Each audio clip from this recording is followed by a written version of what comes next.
नमस्कार, कंज्यूमर अड्डा में आपका स्वागत है। आपके साथ मैं हूं विपिन भट्ट और आज हम बात करेंगे आपके दिल की, क्योंकि हार्ट अटैक है सबसे बड़ा किलर।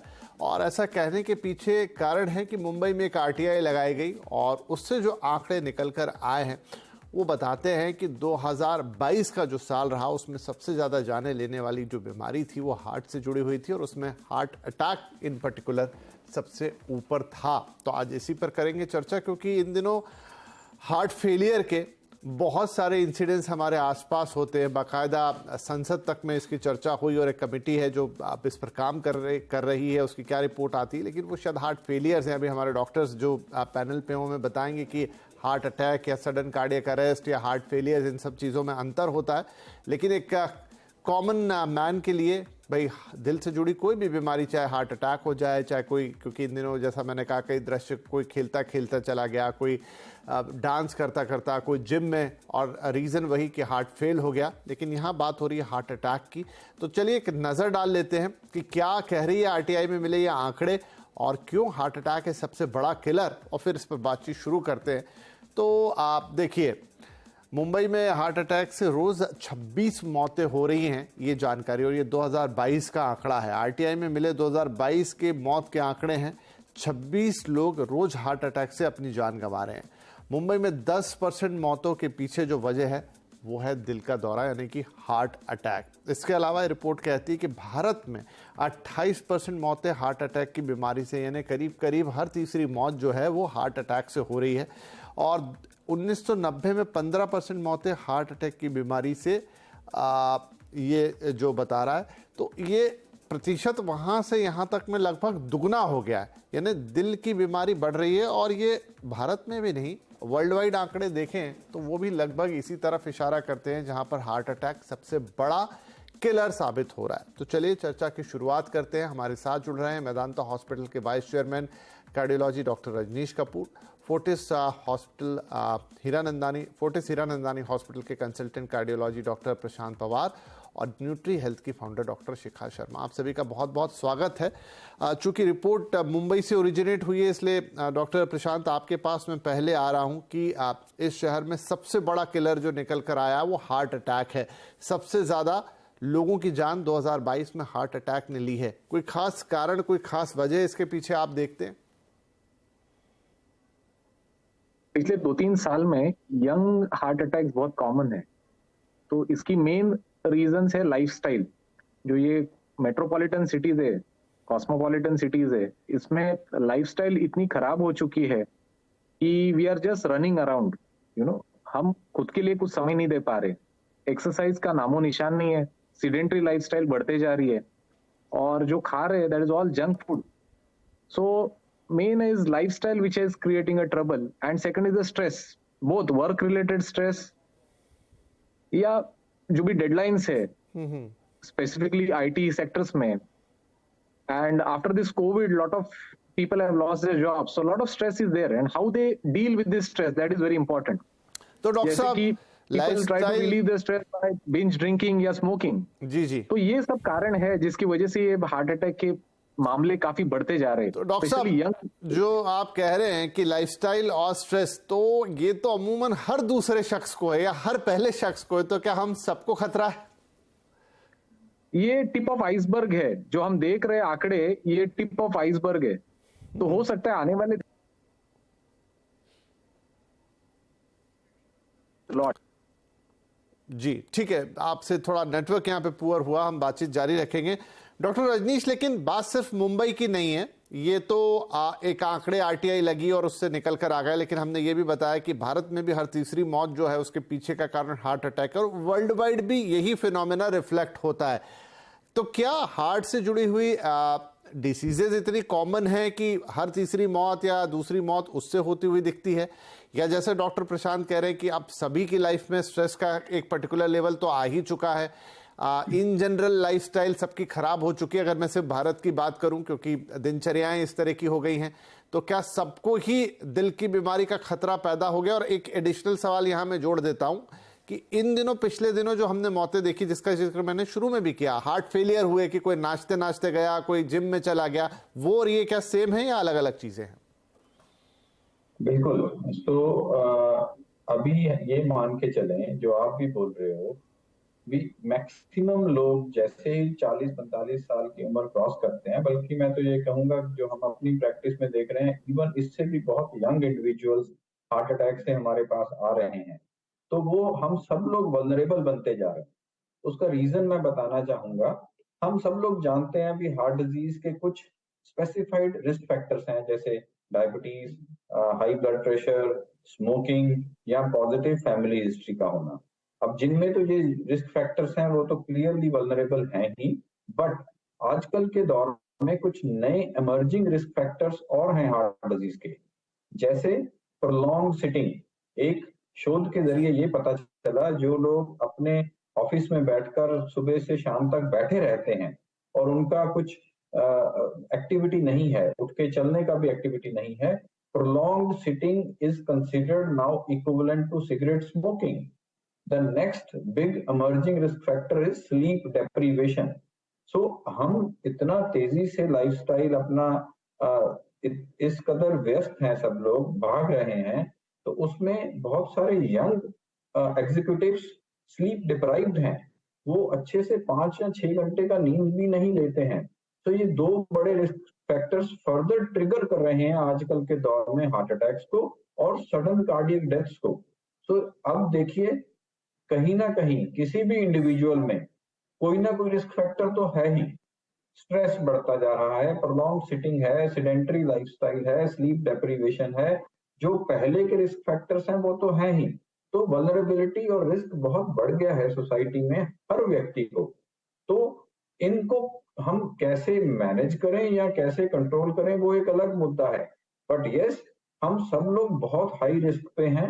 बहुत जरूरी है इस चीज को ना अभी हमें एड्रेस करना भी, हम आगे कैसे चलें ताकि इस विशियस साइकिल से बच सकें।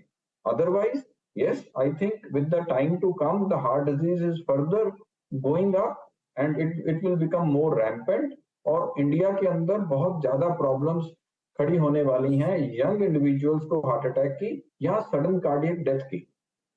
अलार्म बजा दिया है यहाँ डॉक्टर साहब ने कि इंडिया में ये चीज बढ़ने वाली है, और खास तौर पे यंग जनरेशन जिनकी ना तो लाइफस्टाइल जगह पर है, सारे व्यसन भी हैं कि सिगरेट भी हो रही है, स्मोकिंग भी हो रहा है, शराब भी चल रही है, स्ट्रेस भी है, नींद भी पूरी नहीं है, तो सब कुछ है। शिखा जी, एक जो बहुत बड़ा एक और फैक्टर है, आई थिंक वो फूड है, क्योंकि जिस लाइफस्टाइल चेंज की हम बात करते हैं उसमें एक बहुत बड़ा चेंज हमारे खाने पीने की हैबिट्स में आ गया है, जहां पर ना सिर्फ जंक या पैकेज फूड हमारी लाइफ का हिस्सा बना है, लेकिन अब बहुत सारा हम आउटसाइड फूड पे डिपेंड हो गए हैं।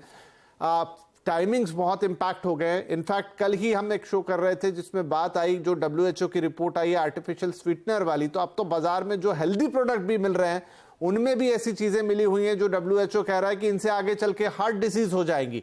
सो इट मीन्स कि ये खाने वाला, क्योंकि देखिए हम तीन ही चीजें तो अंदर लेते हैं मेरे ख्याल से, एक हवा हमारे अंदर जाती है, एक पानी जाता है जो अमूमन ज्यादा जिसमें बदलाव नहीं कर सकते, लेकिन खाना है जिससे हम चलते भी हैं और वही चीज हमें हार्म भी कर रही है। जी, आपने बिल्कुल सही कहा। अगर हम एक नॉर्मल अपनी लाइफस्टाइल देखें, जैसे डॉक्टर साहब ने ऑलरेडी बता रखा है कि सेडेंटरी लाइफस्टाइल और स्ट्रेस के और लैक ऑफ स्लीप, इसके साथ साथ जो हमारा खाना है, हमारा अगर हम एक प्लेट साइज देखें उसमें कितना प्रतिशत खाना अब फ्रेश रह चुका है, बहुत कम। क्योंकि आम तौर पे क्योंकि हम बिजी हो गए हैं तो हम कोई पैकेज फूड का ही सहारा लेते हैं। अगर कोई बेवरेज हमें साफ पानी की चाहिए तो हम कोई एरेटेड ड्रिंक लेते हैं। अगर हमें कोई जल्दी में कोई होम डिलीवरी कोई फूड करवा दे, तो वो होम डिलीवरी के लिए भी, जैसे चाहे वो पिज्जा बेस हो या कुछ हो, उसमें प्रिजर्वेटिव्स डाले जाते हैं ताकि with in few minutes of the order वो चीज तैयार होके घर भेजी जाए। तो यानी हमारे खाने पीने में जो केमिकल्स आ रहे हैं, चाहे वो प्रिजर्वेटिव्स हैं, चाहे वो स्टेबलाइजर्स हैं, चाहे इमल्सिफायर्स हैं, चाहे कलर्स हैं, वो सारे हमारे शरीर में इन्फ्लेमेशन कॉज कर रहे हैं। जैसे कि आपने WHO स्टडी के बारे में बताया, एस्पार्टेम। अब एस्पार्टेम दवाइयों में, टूथपेस्ट में, प्रोडक्ट्स में, हर जगह एस्पार्टेम है। अगर आप अपने घर में देखें कि कितनी सारी चीजों में जो स्वीट टेस्टिंग है, एक्चुअली वो एस्पार्टेम उसमें है। तो इस तरीके से हमारी बॉडी में अटैक हो रहा है केमिकल्स का, और इसकी वजह से जो इन्फ्लेमेशन है वो इतनी रैम्पेंट हो गई है कि आई थिंक अगर blood pressure is almost every second person has blood pressure, India is diabetic capital, तो ये दोनों मिलके अपने आप हार्ट अटैक के लिए तो एक रिस्क फैक्टर वैसे ही बढ़ गया है।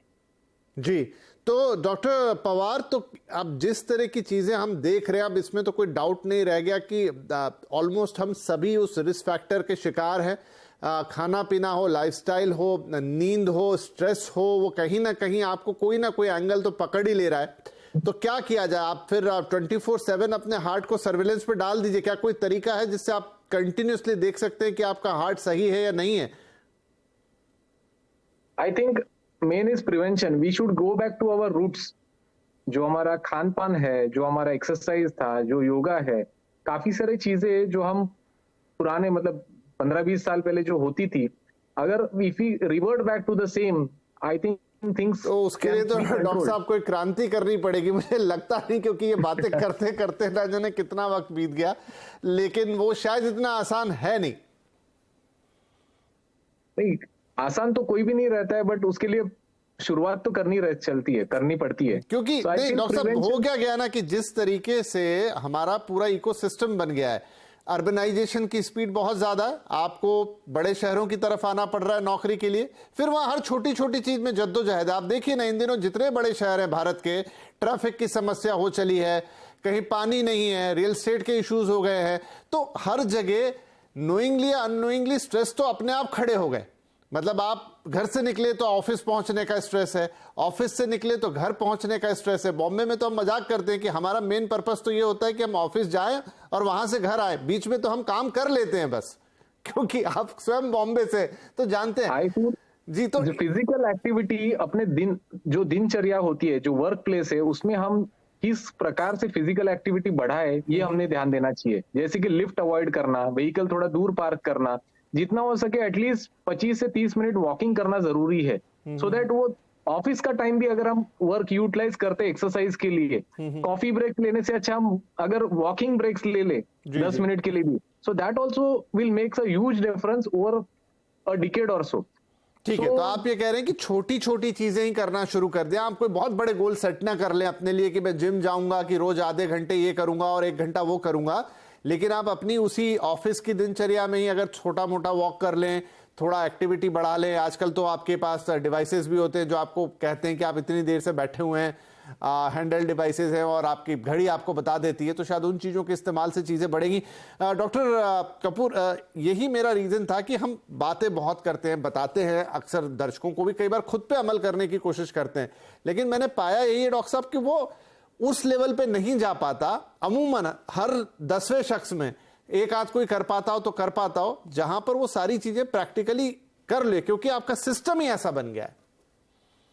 बिल्कुल सही है, बिल्कुल सही है। अगर ये इतना आसान होता तो शायद हम अभी तक ये विशियस साइकिल तोड़ चुके होते।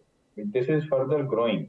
मैं एक चीज बहुत स्ट्रांगली एम्फसाइज करना चाहता हूं यहाँ, बहुत जरूरत है अभी 40 साल के ऊपर जो भी हम क्रॉस करें, जो भी व्यक्ति हो, जिनमें रिस्क फैक्टर्स हैं उनमें कंपल्सरली, और जिनमें रिस्क फैक्टर्स नहीं है, जैसा मैंने बताया, पहली बात तो ये सोचना बंद करें रिस्क फैक्टर्स हैं या नहीं, बिकॉज आजकल किसी ना किसी शेप में सब में कोई ना कोई रिस्क फैक्टर है। बिल्कुल, चाहे वो स्लीप डिप्राइव्ड हैं, चाहे वो स्मोकर हैं, चाहे वो प्रोलॉन्ग सिटिंग है, फिजिकली सेडेंटरी हैं।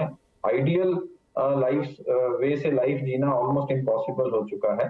तो सब लोग 40 के बियॉन्ड एक अपना सीटी स्कैन जो हार्ट का होता है, अपने कोलेस्ट्रॉल लेवल्स, अपना शुगर लेवल जरूर चेक करें।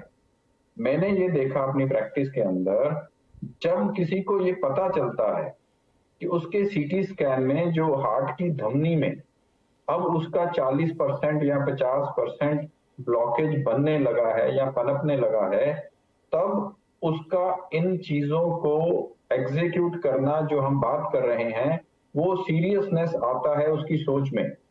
उससे पहले हर व्यक्ति ये सोच रहा है भी ये सब जो जिसको भी सडन कार्डियक डेथ हुआ या हार्ट अटैक हुआ, मे बी वो बहुत बीमार थे, मैं कभी इसकी चपेट में नहीं आ सकता। ये सबसे बड़ा मिथ है। अगर हमें ये मिथ को ब्रेक करना है तो हमें उसको दिखाना होगा, भैया आपकी आर्टरीज ये हैं, आपकी आर्टरीज की हेल्थ ये है। और वो तभी पॉसिबल है जब हम अपना ये थ्रेशोल्ड इस तो डॉक्टर साहब एक क्विक सप्लीमेंट्री क्वेश्चन मैं यहाँ पे कर रहा हूँ कि अक्सर सिंपल लेवल पे पहले आपका एक ईसीजी कर लिया जाता है, बहुत हुआ तो एक 2D इको कर लिया जाता है, लेकिन क्या उसमें तस्वीर साफ नहीं होती? जिस सीटी स्कैन की आपने बात की है वहीं पे पता चलेगा? बिल्कुल, मैं यही एक स्ट्रॉन्ग एड्रेस देना चाहता हूँ यहाँ। हम ईसीजी इको करते रहे हैं, बट ईसीजी इको से हमें अंदर की वैस्कुलर हेल्थ नहीं पता चल रही। हमें ये पता चल रहा है अभी तक हार्ट अटैक नहीं हुआ है, but how the coronary vascular health is in that person we don't know. हमें वो जानना है और तभी हम जाकर कुछ स्टेप्स ले पाएंगे, तब हम जाकर उनको रिस्क स्ट्रेटिफाई कर पाएंगे। जो पेशेंट्स जिनमें 60-70% ब्लॉकेज है वो बहुत ज्यादा वल्नरेबल होंगे आगे हार्ट टिश्यूज के लिए। जिनमें बहुत कम है 40-50% है वो बीच की कैटेगरी में आएंगे जो बिल्कुल नॉर्मल आर्टरीज है। क्योंकि आप सही कह रहे हैं, ऐसे केसेस हमने सुने जहां पर शायद ईसीजी और 2D को सब नॉर्मल निकले, लेकिन उन्हीं व्यक्ति का बाद में सीटी स्कैन हुआ तो पता चला ब्लॉकेज 70-80% तक है। हमारी रोज की प्रैक्टिस में हम इनन्यूमरेबल पेशेंट ऐसे देखते हैं। जो पेशेंट कहता है मुझे कोई प्रॉब्लम नहीं था, मुझे ऐसे ही किसी ने बताया भी सीटी करना चाहिए, और सीटी में 90% ब्लॉकेज पड़ा।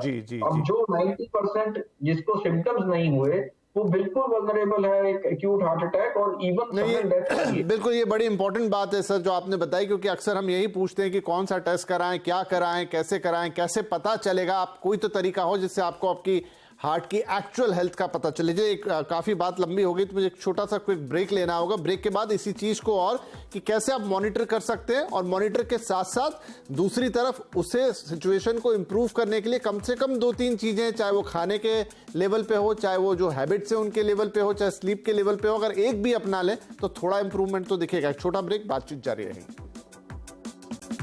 Welcome back. हार्ट अटैक सबसे बड़ा किलर। मुंबई में एक आरटीआई लगाई और पता लगा कि 2022 में सबसे ज्यादा जान लेने वाली जो बात थी वो थी हार्ट अटैक। और सिर्फ मुंबई की बात नहीं, पूरे देश और इनफैक्ट पूरी दुनिया में हार्ट अटैक ही सबसे बड़ा किलर है, जो आंकड़े बताते हैं। क्विकली कुछ और बातें। ब्रेक से पहले हमने कहा कि कैसे आप एक विजिल रख सकते हैं, कैसे चेक कर सकते हैं कि आपकी हार्ट की एक्चुअल स्थिति क्या है। अब शिखा जी, क्योंकि मैंने कहा फूड बहुत इंपॉर्टेंट है, तो क्या फूड लेवल पे हम कुछ ऐसा कर सकते हैं एटलीस्ट इन 2-4 चीजों को करके जहां पर आप इस चीज से थोड़ा दूर पहुंचे, आपकी हेल्थ ओवरऑल ठीक रहे? जी, मैं 5 छोटी छोटी चीजें बताऊंगी। पहली चीज है कि आपको अपनी डाइट में अल्कलाइन वेजिटेबल जूस जरूर मिलाना चाहिए। तो अल्कलाइन वेजिटेबल जूस जैसे गाजर, टमाटर, देन यू हैव पंपकिन, लौकी, तो इन सब की आपको वेजिटेबल जूस रोज पीना चाहिए। It makes your body more and I mean it fights inflammation in the body. उसमें आंवला भी आप डाल सकते हैं। नंबर 2 कि हर इंसान को कम से कम 1 से 2 लीटर पानी पूरा पीना चाहिए, क्योंकि जितना आपका हाइड्रेशन अच्छा रहेगा उतना आपका मूवमेंट रहेगा, आपका फ्लूइड मूवमेंट रहेगा। तीसरी चीज जो बहुत इंपॉर्टेंट खाने पीने में है कि हमें अपनी डाइट में, क्योंकि फैटी लिवर हम बहुत कॉमनली देखते हैं क्लिनिकल्स में, तो अदरक का इस्तेमाल करना चाहिए। चाहे वो अदरक का आप काढ़ा बना लें या अदरक का आप वैसे इस्तेमाल करें, तो adrak is a very good way to reduce cholesterol and fatty liver, because liver पे काम करता है। 5वीं चीज आई वुड से कि अपने डाइट में किसी ना किसी फॉर्म में आपको रॉ चीज ऐड करनी है, चाहे वो फ्रूट है चाहे वो सैलेड है, बिकॉज जो रॉ चीजें होती हैं उनमें कुछ ऐसे एंजाइम्स होते हैं जो हमारे गट पे भी एक्ट करते हैं, और हमारी बॉडी में जो ये इन्फ्लेमेशन बढ़ रहा है या हमारा जो ब्लड का जो प्रवाह ठीक नहीं है उसमें मदद करता है। तो ये सारी चीजें इंपॉर्टेंट है। Of course finally I would also say कि जो आपका ऑयल है, जो भी आप ऑयल है उसको कोल्ड प्रेस्ड ही इस्तेमाल करें, कच्ची घानी जिसको कहते हैं। Do not use highly refined oils, because उसमें कई केमिकल्स आपके शरीर में आ जाते हैं। ठीक है, ये बहुत इंपॉर्टेंट है क्योंकि खाने को आप अवॉइड नहीं कर सकते, और इन दिनों खाने के साथ ही बहुत सारी छेड़छाड़ हो गई है। डॉक्टर पवार, क्विकली एक सवाल की खुदा न खास्ता किसी को अगर हार्ट अटैक आ ही जाए, कैसे क्विकली पहचाने कि ये जो प्रॉब्लम हुई अचानक से हार्ट अटैक है, ताकि वक्त पे कोई कदम उठाया जा सके? देखिए, जो हार्ट अटैक का जो पेन होता है, जो चेस्ट पेन होता है, वो पूरी छाती में चेस्ट पेन होता है। ऐसे फिंगर लोकलाइजिंग पेन नहीं होता है।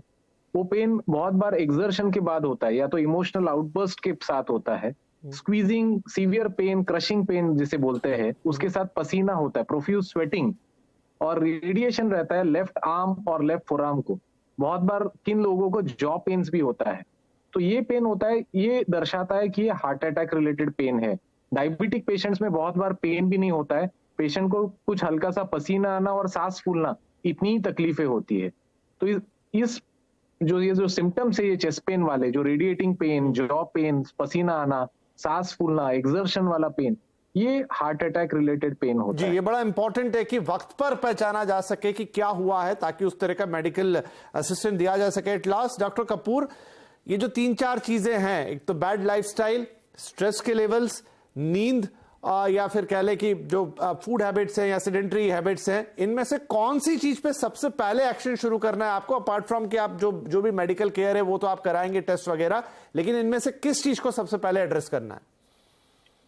आई बिलीव ये सारी चीजें आपको साइमल्टेनियसली ही अपने लाइफस्टाइल में इम्बाइब करनी चाहिए। सिंपल चीजें हैं, बहुत बहुत मुश्किल नहीं है, बट प्रॉब्लम इज फिर भी लोगों को रीइंफोर्स कराने में मुश्किल आती है इसमें। पहला, डाइट, शिखा जी ने बड़े अच्छे से बताया डाइट के बारे में, तो डाइट चेंजेस होना चाहिए। बहुत फ्राइड स्टफ डाइट से हमें हटना है, बहुत चिकनाई वाली डाइट से हटना है, as simple as that. I am not going into further detail. दूसरा, सेडेंटरी लाइफस्टाइल को ब्रेक करें, ब्रिस्क वॉक करें, 40 मिनट, 30 मिनट, 50 मिनट, जितना भी करें, बट करें जरूर ब्रिस्क वॉक। डेली नहीं तो 5 डेज अ वीक करें। इस साइकिल को भी हमें ब्रेक करना चाहिए, सेडेंटरी लाइफस्टाइल। तीसरा, स्ट्रेस मैनेज करें। स्ट्रेस मैनेज करने से भी आपकी बहुत सारी प्रॉब्लम सॉल्व होंगी। स्ट्रेस मैनेज करना भी कोई बहुत बड़ा नहीं है, just think of the problems which you face in a logical manner, talk to your family, talk to your friends, अपने आप अंदर नहीं रखें चीजों को, so that also goes a long way। अगर हम ये 2-3 चीजें अपनी लाइफस्टाइल में ले आते हैं तो we go into a positive environment from a negative environment, जिससे बहुत सारे अंदर बॉडी में बहुत चेंजेस आते हैं और अपने आप हार्ट रेट आपका बेटर हो जाता है। आपका जो स्लीप डेप्रीवेशन है वो साइकिल स्ट्रेस मैनेज करने से बेटर हो जाता है। आपका जो प्रॉन्ग सिटिंग को भी ब्रेक करें, बीच बीच में चलें। अगर आप बहुत प्रॉन्ग एक ही जगह बैठे रहते हैं तो हर आधे घंटे बाद एक आदत डालें भी, आप कुछ 30-40 स्टेप्स को लेने ही लेना है। एक्सरसाइज करना, ब्रिस्क वॉकिंग करना, ये भी अपने लाइफस्टाइल में आप इम्बाइब करें।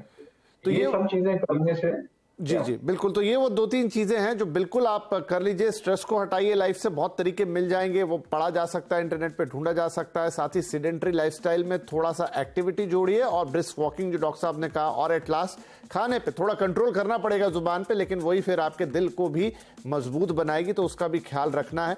ये 2-3 चीजों पे थोड़ा काम कर लीजिए। और बाकी डॉक्टर साहब ने कहा अपनी हेल्थ को कैसे चेक कर लेना है, कब आपको चले जाना है डॉक्टर के पास, और अगर लगता है कि इमरजेंसी की स्टेट है तो कैसे पहचाने कि ये हार्ट इमरजेंसी है। ये सारी बातें आज हमने की। थोड़ा तो कुछ करना पड़ेगा, क्योंकि जैसा तीनों ही पैनलिस्ट ने माना कि हम सब उस खतरे में हैं जहां किसी को भी हार्ट से जुड़ी हुई कोई समस्या सामने आ सकती है। तो सबसे बड़ा किलर है, ये तो बात RTI में ही निकल कर आ रही, लेकिन हम नहीं चाहते कि किसी के ऊपर भी ये दिक्कत आए। तो इन बातों का प्लीज प्लीज प्लीज ख्याल रखिए, और जब जरूरत हो डॉक्टर से जरूर संपर्क करें। आप तीनों ही मेहमानों का इस कार्यक्रम में शामिल होने के लिए बहुत शुक्रिया। नमस्कार।